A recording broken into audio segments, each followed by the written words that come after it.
संकट सगळ्यांच्या वाट्याला आहेत. त्यातले गमतीचे प्रसंग शोधा. हे आयुष्य परत नाही. आणि देव किती सुंदर वागलाय हो तुमच्या माझ्यासोबत. जन्म लेण्याची बातमी 9 महिने आधी सांगताय. कोणतरी येणार आहे, तयारीला लागा. कुणीतरी येणार आहे, कुणीतरी येणार आहे. 9 महिने आधी संकेत येतात की जन्माला येणार आहे. जायचं 2 मिनिट पण आधी सांगत नाही. मला असं नेहमी वाटतं की छोट्या छोट्या गोष्टींमध्ये आनंद आहे आणि तो आपण घेतला पाहिजे. ते आनंदाचे क्षण, आयुष्य निघून गेलं ना, मग कळतं की अरे ते जगायचं राहून गेलं. श्वास थांबल्यानंतर जगण्याची सुविधा अद्याप उपलब्ध नाही. श्वास थांबला की सगळं संपलं. जोपर्यंत श्वास आहे तोपर्यंत जे करायचंय ते करून घ्यावं, आनंदानं जगून घ्यावं. नंतर तुम्ही म्हटलात की नाही ही अमुक एक गोष्ट राहिली, नाही करता येणार, म्हणून साध्या साध्या गोष्टींमधला आनंद घेता आला पाहिजे. आमचे वडील सांगतात वाईट मार्गाने मिळवलेले पैसे म्हणजे प्रेतावरची फुलं आहेत. हसूही देत नाहीत आणि रडूही देत नाहीत. दोघं नवरा बायको आयुष्यभर पैसे कमवत बसले पण पोरांसाठी कधी वेळ दिला नाही. शेवटी दोनही पोरं डॉक्टर इंजिनियर झाली आणि परदेशात जाऊन सेटल झाली. आईबाप रोज फोन करायचे, तुम्ही तर भारतात या, नाहीतर आम्हाला तर घेऊन जा. पोरंही आली नाही, आईबापालाही नेलं नाही. एक दिवशी आई गेली. आई गेल्यावर बापानं फोन केला, जिवंत होती तोपर्यंत आला नाहीत. आज तुमची आई गेली, जमलं तर या. 2 मुलांपैकी एक मुलगा आला, आईला अग्नी दिला आणि लगेच परदेशात जायला निघाला. वडिलांनी विचारलं, राजा 8-10 दिवस थांब. ती होती तोपर्यंत जुने फोटो बघत दिवस काढले. आता घरात बोलायला माणूस उरलं नाही, जरा सवय लागेपर्यंत थांबशील. पोरानं बापाच्या हातात 50,000 रुपये टेकवले आणि सांगितलं आईचा पेपरला फोटो द्या, भावपूर्ण श्रद्धांजली म्हणून आमच्या दोघांची नावं घाला, गावाला गोडधोड जीव घाला, पण 10 दिवस नाही थांबता यायचं. वडील म्हणले तिनं 9 महिने पोटात वाढवलं. आई कधी म्हणली नाही पोटाचं भाडं दे, टाळू भरली, तेलाचे पैसे दे. आम्ही तुमच्यासाठी कमवत बसलो रे, तुमच्यासाठी हिशोब मांडले नाही, तू हातात पैसे टेकून चालला.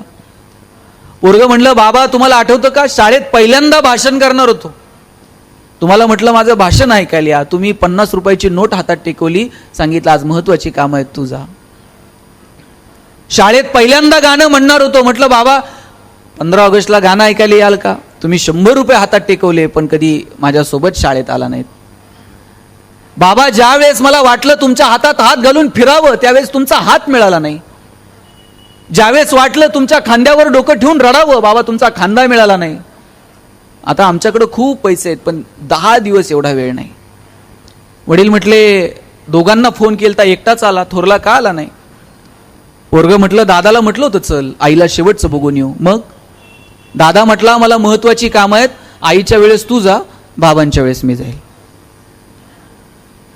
आई वडिलांना सुद्धा दिवसांसाठी वाटून घेणारी मुलं जन्माला येतील आणि याच्यासाठी साहेब आमची पिढी कारणीभूत नसेल, तुमच्या पिढीचा गाफीलपणा कारणीभूत असेल. आमच्यासाठी पैसे विषय कमवून ठेवायच्या फंदात अजिबात पडू नका. आमच्या मनगटात रग निर्माण करता येईल का कमवण्याची, आणि तेही चांगल्या मार्गानं. आमचे वडील सांगतात वाईट मार्गाने मिळवलेले पैसे म्हणजे प्रेतावरची फुलं आहेत. हसूही देत नाहीत आणि रडूही देत नाहीत.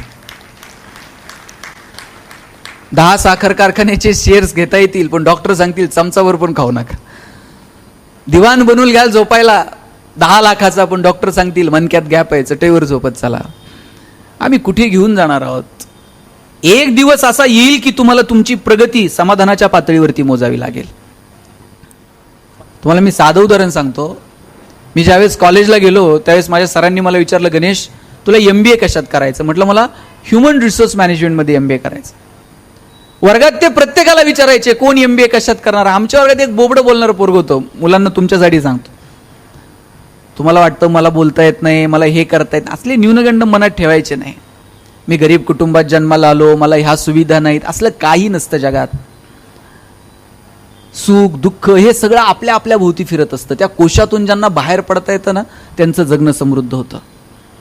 त्या पोराला बोबडं बोलायचं, नीट बोलता यायचं नाही. त्याला विचारलं MBA कशात करणार, पोराने ठणकून सांगितलं मार्केटिंग मध्ये MBA करणार. म्हटलं सर, म्हटलं र बोलता येईन तू मार्केटिंग, तुझं बॅकग्राऊंड कॉमर्स आहे, फायनान्स मध्ये कर. पोरग वर्गात उठून उभं राहिला, म्हणला चल कलनाल तर मार्केटिंग मध्ये MBA कलनाल, नाही तर शिकणार नाही. म्हटलं सर म्हणले तुला काय करायचंय ते कर, परीक्षा घेऊयात आणि शोधूयात कुणामध्ये मार्केटिंगचं टॅलेंट आहे. म्हटलं ठीक आहे. आम्हाला 100 पोरांनो रामायणाच्या प्रती दिल्या. आणि सांगितलं या रामायणाच्या प्रती बाजारात जाऊन विकून यायच्या. ज्याच्या सगळ्यात जास्त प्रती विकल्या जातील आपण समजूयात की त्याच्यामध्ये मार्केटिंगचं टॅलेंट आहे. म्हटलं ठीक आहे. आम्हाला वाटलं आम्ही बोलणारी पोरं अशा 100 प्रती विकून येऊ बाजारात. 8 दिवस बाजारात फिरलो. 9व्या दिवशी वर्गात आलो. सरांनी विचारलं, गणेश 100 पैकी किती प्रती गेल्या? म्हटलं 4. राहुल 8, संतोष 10. मार्क मिळवणारी पोरं पण 20 पेक्षा जास्त प्रती कुणाच्याच गेल्या नाही. ते बोबडं बोलणारं पोरग मागच्या बाकावर बसायचं. त्याला विचारलं, तुझ्या किती गेल्या रे? म्हणला, सल 100च्या 100 प्रती विकून आलो. म्हटलं सर, म्हटले केलं काय?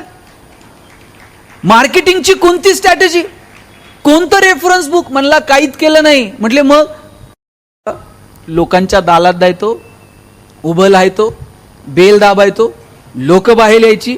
लोक बाहेर आली की समोर लामायण ठेवायचो आणि सांगायचं, हे लामायण विकत घेता का वाचून दाखवू? लोक म्हणायची, वाचून नको दाखवू, तुझं रामायण विकत घेतो. आता बोबडं बोलणं विकनेस आहे का स्ट्रेंथ आहे? आणि त्यानं जर तो तसाच दाबून ठेवला असता तर स्ट्रेंथ ठरला असता का? निश्चित ठरला नसता. आपल्या प्रत्येकात काहीतरी वेगळेपण आहे. ते वेगळेपण आपल्याला ओळखता आलं पाहिजे. ज्या दिवशी आपल्याला आपल्यातलं वेगळेपण सापडलं ना, त्या दिवशी जगणं सुंदर आहे. आणि तुमच्यासाठी मदत करणारे असे असंख्य हात आहेत. ज्या दिवशी असं वाटेल ना आपल्याकडे काय थोडंसं असं खचल्यासारखं वाटेल, त्यावेळेस सरांकडे बघायचं. मला वाटतं आईबाप म्हणून काही नाही तर किमान मोठी स्वप्न तर पोरांना दाखवा की अरे तू करू शकतो, मी आहे तुझ्यासोबत. ते पोरग काही वेगळं करायला गेलं का बाप सांगतंय अंथरून पाहून पाय पसर.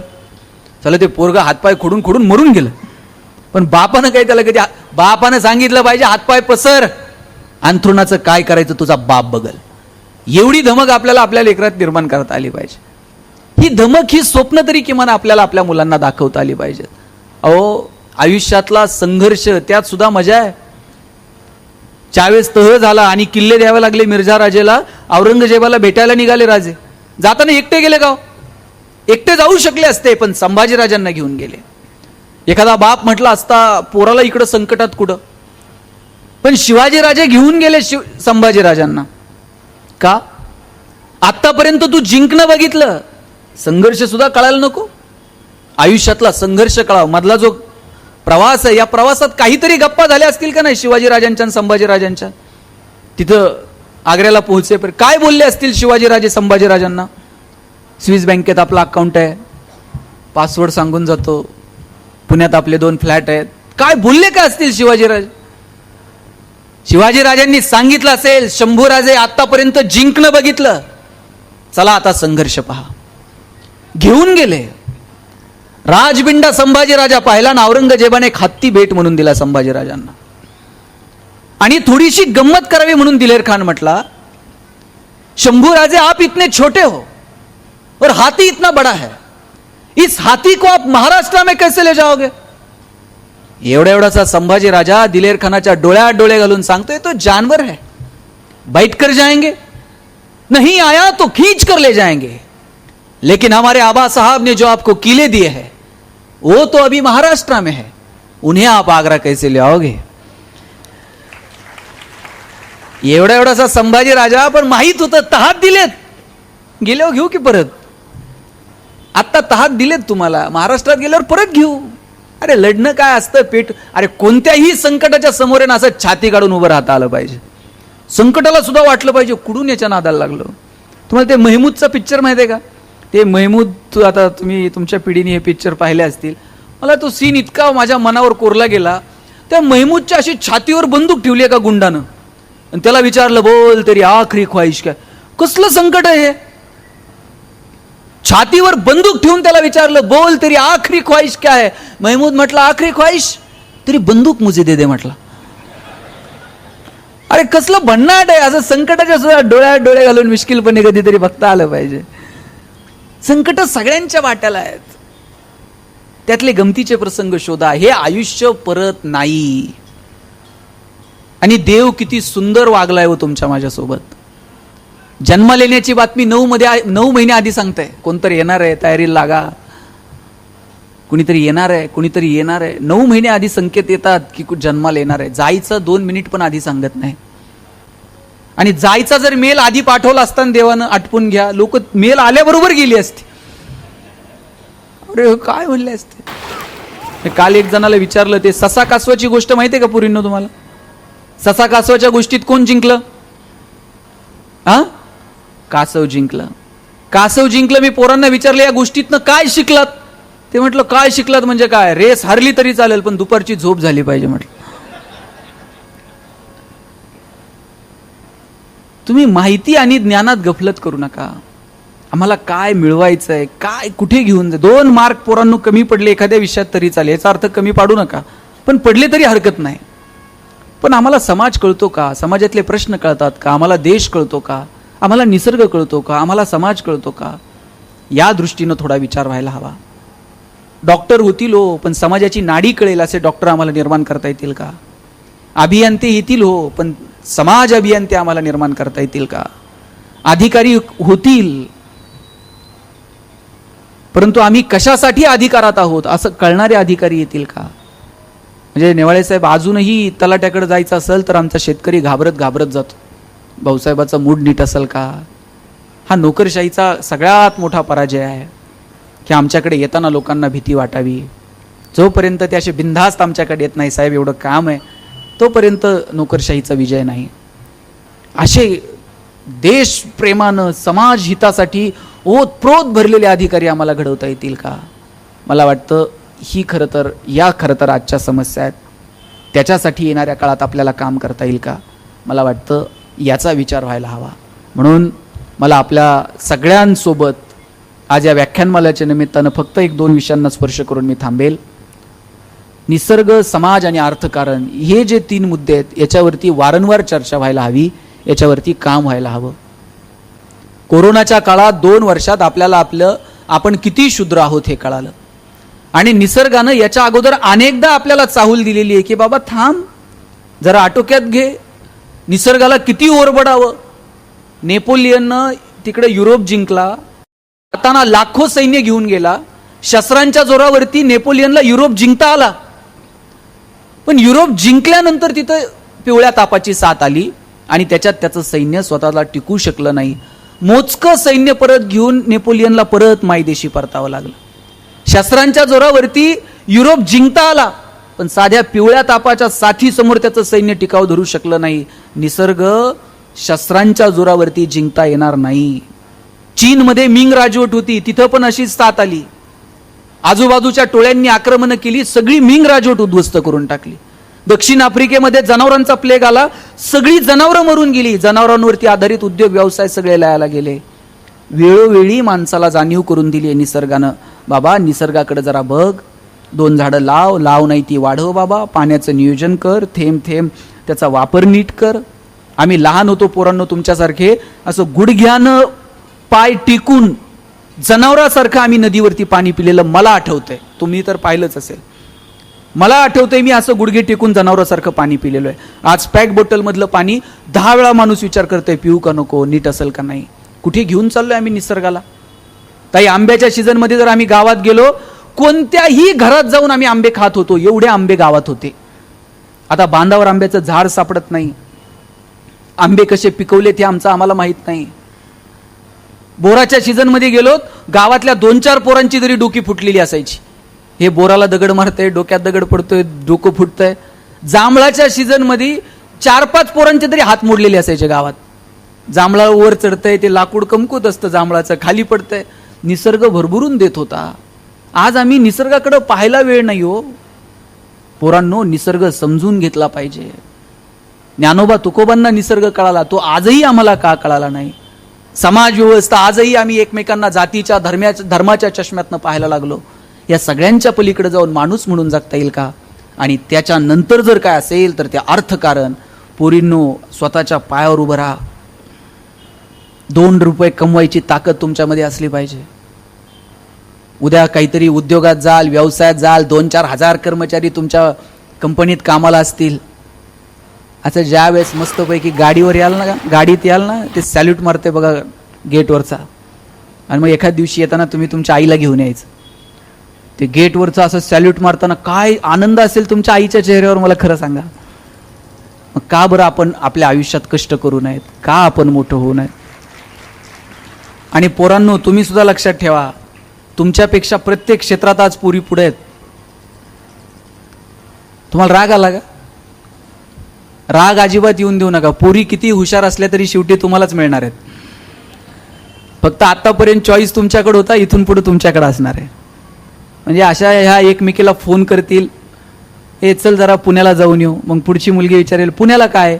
ते मुलाचे वडील 10 दिवस झाले फोन करतायत, मुलगा बघून जा, मला वेळ नाही. चल येते का जरा मुलगा बघून?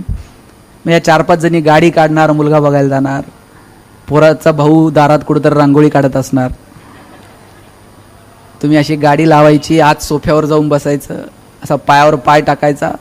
मग पोरगा तिकडनं चहा पोहे घेऊन येणार. मग तुम्ही असं डोळ्यात डोळे घालून विचारायचं, का रे स्वयंपाक बिपाक जमतो का? पोरींनी होकार दिला तरच आपली लग्न होतील. लक्ष, आता आमची झाली.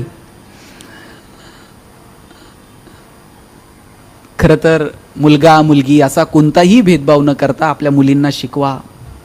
घराचं घरपण जर कशात आहे ना, या लहान बाळांमध्ये, या लेकरांमध्ये, या पोरींमध्ये लक्षात ठेवा. ज्या घरातली स्त्री सुखी ना पोरांनो, ते घर सुखी. मग ती तुमची आई असेल, तुमची बहीण असेल, तुमची पत्नी असेल, घरातली स्त्री आनंदात असली पाहिजे, ती सुखी असली पाहिजे. आणि हे इतके भोळे आहेत ना, यांना काय लागत नाही सुखात ठेवायला. यांना काय तुम्ही रोज चेक दिला पाहिजे असं काय नाही. हे काही विचारत, फक्त कधीतरी त्यांच्या कष्टाचं, त्यांच्या प्रेमाचं कधीतरी कौतुक केलं. आता तुम्हाला सांगतो, मला आता इथून घरी जायला 2-3 वाजत असतात रात्री.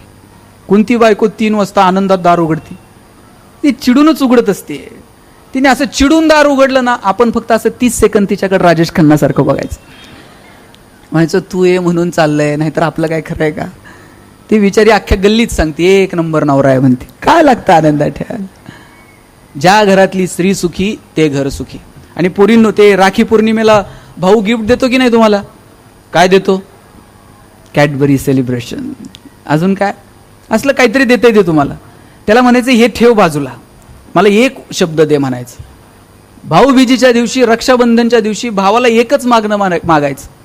त्याला सांगायचं जेवढं आदर माझा करतो ना, तेवढाच आदर इतरांच्या बहिणीचा कर. म्हणजे कोणत्या बहिणीसाठी मोर्चे काढावे लागणार नाहीत, कॅन्डल मार्च काढावे लागणार नाहीत. एवढं जर तुम्ही केलं ना तरी सुद्धा खूप झालं. आणि म्हणून जाताना हा संदेश देईल की पोरींना शिकवा.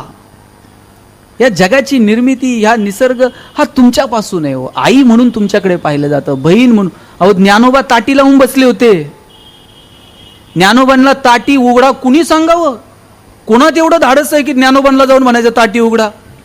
एवढीशी मुक्ताई पुढे गेली आणि म्हणाली, चिंता क्रोध मागे सारा, ताटी उघडा ज्ञानेश्वरा. एवढ्याशा मुक्ताईना हाक दिली, म्हणून ज्ञानोबांनी ताटी उघडली आणि म्हणून ज्ञानेश्वरी तुमच्या माझ्या समोर आहे. 1400 वर्ष जगले चांगदेव महाराज. कोरं पत्र पाठवलं, मुक्ताईच्या हातात पडलं. मुक्ताई म्हणली, चांगदेवा 1400 वर्ष जगलात, पण कोरे ते कोरेच राहिलात. 1400 वर्ष जगलेल्या चांगदेव महाराजांना एवढ्याशा मुक्ताईनं जगण्याचा अर्थ समजून सांगितला. मगाशी महाजन सरांनी नमस्कार केला आणि तुमच्याकडून प्रतिनमस्कार आला नाही. हे सगळे भावंड नामदेवरायांना भेटायला गेलते, निवृत्ती, ज्ञानदेव, सोपानंद, मुक्ताई. ह्या सगळ्यांनी नमस्कार केला, पण मुक्तीनं मात्र नमस्कार केला नाही. आणि जाताना ज्ञानोबा चिडले, म्हणले, मुक्ते, आम्ही सगळ्यांनी नामदेवरायाला नमस्कार केला, तू का केला नाही? तेव्हा मुक्ताई म्हटली, दादा, तुम्ही जेवढा समजता ना तेवढा नामा अजून मोठा झाला नाही. म्हणले, काय म्हणतेस? नामदेवरायांचा अधिकार एवढा आहे, नामदेवराय जर कीर्तनाला लागले तर देव सुद्धा नाचतो, आणि तू म्हणती नामा अजून मोठा झाला नाही. मुक्ताई म्हणली, दादा, साधा शिष्टाचार आहे, नमस्काराला प्रतिनमस्कार करायचा असतो. तुम्ही नमस्कार केल्यानंतर नामदेवरायांनी तुम्हाला नमस्कार केला नाही, नामा अजून मोठा झाला नाही. आणि मुक्ताईंनी बोलून घेतलं नामदेवरायांना. आळंदीला या म्हणले, आमच्या सिद्धेश्वरांनी बोलवले. आणि मग गोरोबा काकांनी डोक्यात धापटणं मारून सगळ्यांची परीक्षा घेतली. सगळ्यांच्या डोक्यात मारलं, नामदेवरायांच्या मारायला लागले. नामदेवराय म्हणले, मारू नको. म्हणले, हे कच्चं मडकं आहे, हे पक्क करावं लागेल, गुरु करावा लागेल. गुरुनी मार्ग दाखवला. सांगायचं तात्पर्य, मुलींमध्ये प्रचंड ताकद आहे, त्यांना शिकवा. नाही म्हणले, ते पोरगी नको. म्हणले, का? ते वंशाला दिवा लागतो म्हणले. वंशाला काय पंथी चालत नाही का? नाही म्हणले, पण ते चितेला आग लावायला पोरगी नको का? मला खरं सांगा, गॅस कोण चांगलं पेटवतं? चूल कोण चांगलं पेटवतं? आणि मग चिता कोण चांगली पेटवल? त्याला पोरगाच कशाला पाहिजे हो. मुलगी घराचं घरपण आहे, म्हणून तिला शिकवा, तिच्यासाठी मोठी स्वप्न बघा, तिला जेवढं करता येईल तेवढं तिच्यासाठी करा. मुलगा मुलगी असा भेदभाव न करता त्यांना भरभरून जेवढं देता येईल ना तेवढं द्या. तुम्ही त्यांच्यासाठी किती संपत्ती कमवली हे महत्त्वाचं नाही, पण तुम्ही त्यांना किती प्रेम, किती आस्था, किती त्यांच्याशी बोललात, किती संवाद साधलात, त्यांच्यामध्ये किती धाडस निर्माण करू शकलात, त्यांच्यामध्ये किती ताकद निर्माण करू शकलात, मला वाटतं ती महत्त्वाची आहे. त्यासाठी आपण भरभरून काम करू, एकमेकांचं जगणं सुंदर व्हावं याच्यासाठी प्रयत्न करू. आयुष्यातल्या छोट्या छोट्या गोष्टींचा आनंद घ्यायला विसरू नका. मोठी स्वप्न बघा, पण छोट्या गोष्टीचा आनंद घेणं मात्र विसरू नये. शेवटच्या 1 मिनिटात सांगतो, मला असं नेहमी वाटतं की छोट्या छोट्या गोष्टींमध्ये आनंद आहे आणि तो आपण घेतला पाहिजे. ते आनंदाचे क्षण, आयुष्य निघून गेलं ना मग कळतं की अरे ते जगायचं राहून गेलं.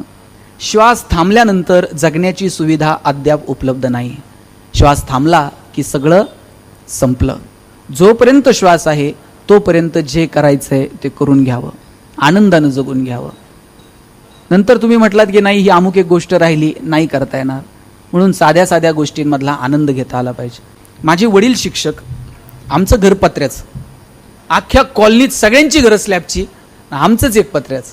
मी आईला म्हणायचो, आई सगळ्यांचं स्लॅबचं ना आपलंच पत्र्याचं का? आई म्हणायची तुझे वडील शिक्षक आहेत म्हणून घर पत्र्याचं. मला आता शासनाचा GR आहे का शिक्षकांनी स्लॅबची घरं बांधे? ती म्हणायची कार्ट्या नशिबान आहेस पत्र्याच्या घरात जन्माला आला. म्हटलं का? ती म्हणायची बघ घर गरम व्हायला लागलं का तुला कळतं उन्हाळा सुरू झालाय, घर गळायला लागलं का तुला कळतं पावसाळा सुरू झालाय. शेजारच्या स्लॅबच्या घरात उन्हाळाही कळत नाही, पावसाळाही कळत नाही. खास ऋतूंची ओळख व्हावी म्हणून भूगोल शिकवणाऱ्या तुझ्या बापानं असलं मॉडेल उभं केलंय म्हणायचे. मजा होती हो जगण्यामध्ये. वडील एक चॉकलेट आणायचे आणि माझ्या बहिणीच्या हातात द्यायचे पुरींना आणि सांगायचे गणेशाने तू अर्धा अर्ध करून खा. ताई चॉकलेटचे 2 भाग करायची, एक मोठा आणि एक, आणि ताई चॉकलेटचा मोठा भाग मला द्यायची आणि छोटा स्वतःला ठेवायची. चॉकलेट छोटं होतं पण आभाळा एवढा संस्कार करून गेलं. मोठ्या लोकांनी मोठ्या गोष्टी मोठ्या मनानं छोट्या लोकांना द्यायच्या असतात आणि जगात हे फक्त बहीण करू शकते, दुसरं कोणी नाही. म्हणून बहिणीचा सन्मान करा, आपल्याही आणि इतरांच्याही. तुम्ही ते म्हातारी माहिती आहे पुरींनो झाडातनं बाहेर यायची, पाहिली का तुम्ही? ती म्हातारी अजूनही तरुण आहे, पण ऐन तारुण्यात व्यसनाच्या नादी लागून आमची पोरं कधी म्हातारी झाली ते मात्र कळलं नाही. तुम्ही वहीत कधी मोराचा पीस ठेवलाय का? नाही ठेवला? ठेवून बघा. आम्ही ठेवायचो लहान असताना. आम्ही मोराचा पीस ठेवला तर आमचे सिनियर सांगायचे अजून 2 वर्ष ठेवायचा. म्हटलं मग काय होतं? म्हणले त्याला पिल्लू होतं. कधीच झालं नाही ते, पण वेड्या आशेनं 2-2 वर्ष तो मोराचा पीस वहीत आम्ही जपून ठेवला. म्हणून या छोट्या क्षणांचा मस्त आनंद घ्या, हसत राहा. मी एक पुस्तक लिहिलं सुख नावाचं, कॉलेजला असतानाच लिहिलं होतं, पण त्याच्यावर एक पहिलं वाक्य लिहिलं होतं मी, no once more, no retake for any moment, so keep smiling. आयुष्याच्या चित्रपटाला रिटेक नाही, आयुष्याच्या गाण्याला वन्स मोर नाही. तुम्हाला वाटलं माझं भाषण पुढं ढकलावं, ढकलता येणार नाही. घरी गेल्यानंतर वाटलं परत ऐकावं, परत ऐकता येणार नाही. आयुष्याचा कोणताही क्षण पुढं ढकलता येत नाही आणि कोणताही क्षण रिव्हर्स करून बघता येत नाही. म्हणून मस्त जगा, हसत राहा. मी आल्यापासून 2-3 बघतोय हसलेच नाहीत. ते हसावं वाटलं तरी शेजारच्याकडे बघणार, तो हसतोय का? ते हसत नाही, मग मी का हसू? माणसालाच हसता येतं साहेब, जनावरांना येतं का हसता? खरं सांगा ताई, शेणकूर करायला गोठ्यात गेलाय आणि एखाद्या म्हशीनं छान स्माईल दिली, असं झालंय कधी? म्हैस म्हणते का प्लीज वेलकम इन गोठा विथ स्माईल? गाढवाला कधी हसताना बघितलंय का? ज्या दिवशी साहेब गाढव हसायला सुरुवात करते ना त्या दिवशी समजायचं गाढवाचा प्रवास मानवत्वाकडे सुरू झाला. आणि ज्या दिवशी माणूस हसायचं बंद करते त्या दिवशी समजायचं माणसाचा प्रवास तुमचं तुम्ही समजून घ्या कुठे झाला. म्हणून मस्त राहा, हसत राहा. आणि कितीही मोठे झाला, मगाशी 1 मिनिट घेतो शेवटचा, महाजन सरांना त्यांचे शिक्षक भेटले आणि ते मला ओळख करून देताना म्हटले ही सगळी व्याख्यानमाला ना हे सगळं करतात, माझा याच्यात टाचणी इतका पण रोल नाहीये. त्यावेळेस ते म्हटले की नाही सगळे हे म्हणजे सगळं करून सुद्धा मी कुणी नाही हा भाव आपल्या मनात कायम असला पाहिजे, तर भगवंत सुद्धा भरभरून देतो. एक शेवटचं उदाहरण सांगून थांबतो. एक राजा होता, त्या राजाला भेटायला एक माणूस चालला होता आणि ते तिथे जाताना ते शिपायांनी अडवलं. ते म्हणले अरे डायरेक्ट दरबारात चाललाय, तू कोण आहे? तो म्हणला तुम्हाला माहित नाही मी कोण आहे, डायरेक्ट मला परवानगी पाहिजे. तू म्हणले अरे बाबा तू काय या राज्यात कुणी शिपाई आहे का? की तुला इथून जायला परवानगी आहे? हे म्हणला शिपाई, उससे बढ़कर हूं म्हटला मैं. अरे म्हणले तुम कोई सैनिक हो? म्हणला उससे भी बढ़कर हूं. तो सैनिक सरदार हो? सरदार, उससे भी बढ़कर हूं म्हटलं. क्या प्रधान हो? प्रधान से भी बढ़. क्या तुम राजा हो? राजा से भी बढ़कर हूं म्हटलं. आता म्हणलं राजापेक्षा राजा के गुरु हो? म्हणले उससे भी बढ़कर हूं. क्या तुम खुदा हो? तो म्हणला अरे खुदा, उससे भी बढ़कर. अरे उससे बढ़कर तो म्हणले कुछ भी नहीं. हा म्हणला वही हूं मैं, कुछ भी नहीं. हे असलं कुछ भी नाही होता आलं पाहिजे. ते ज्या दिवशी होता येतं ना, त्या दिवशी मस्त जगता येतं. खूप खूप शुभेच्छा. No once more, no retake for any moment. So please please please dear friends, keep smiling.